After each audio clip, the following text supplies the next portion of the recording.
ગુજરાતભરના તાજા અને સચોટ સમાચાર મેળવવા માટે અમારી રાષ્ટ્રીય સમાચાર ચેનલને સબસ્ક્રાઇબ કરો અને બેલ આઇકન પર ક્લિક કરો। સુરતના પર્વત પાટિયા ડુંભાલ ટ્રાન્સપોર્ટની પાછળ આવેલ સુભાષનગર સોસાયટીમાં શ્રી અંબાજી મંદિરના લાભાર્થે શ્રી રામચરિત્ર માનસ જ્ઞાન યજ્ઞનું આયોજન કરાયું છે, જેમાં કથાકાર અભય બાપુ ભાગવતાચાર્ય દ્વારા 11 થી 19 મે સુધી કથાનું આયોજન કરાયું છે। તો તારીખ 11મી મેએ કથાનો પ્રારંભ કરાવ્યો હતો, જ્યારે 19 મેએ કથા વિરામ થશે। આ કથામાં ભક્તજનો રસપાન કરવા માટે આવી રહ્યા છે અને સુરતીજનોને પણ કથાના આયોજકો દ્વારા આમંત્રણ અપાયું છે।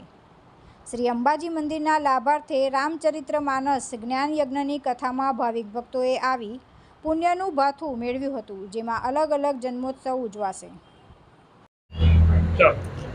આપનો પરિચય અને વ્યાસપીઠ ઉપર કઈ જગ્યા પર કથામાં વિરાજમાન છો? કથાકાર અભય બાપુ, આજે ત્રીજા દિવસની કથા અહીંયા શરૂ થઈ રહી છે। સુભાષનગર અંબાજી મંદિરના લાભાર્થે પર્વત પાટિયાની બાજુમાં અમેઝિયા વોટર પાર્કની બાજુમાં સુભાષનગરની સોસાયટીમાં ભાઈ શ્રી દિનેશભાઈ રાઠોડ, સતીશભાઈ, ધર્મેશભાઈ પંચાલ તેમજ તમામ યુવાનો દ્વારા એમના સાથ સહકારથી અને એમના પ્રયત્નથી આ મંગલ કથાનું આયોજન કર્યું છે। 22 વર્ષ પહેલાં શ્રીફળ મુહૂર્ત લેવામાં આવેલું, પણ આ સોસાયટીના બધા જ કર્મઠ અને કાર્યકર મિત્રોના આ પ્રયાસથી 22 વર્ષ પછી આ મંગલ કથાનું આયોજન કરવામાં આવ્યું છે। આ ઉદ્દેશ્ય શું છે?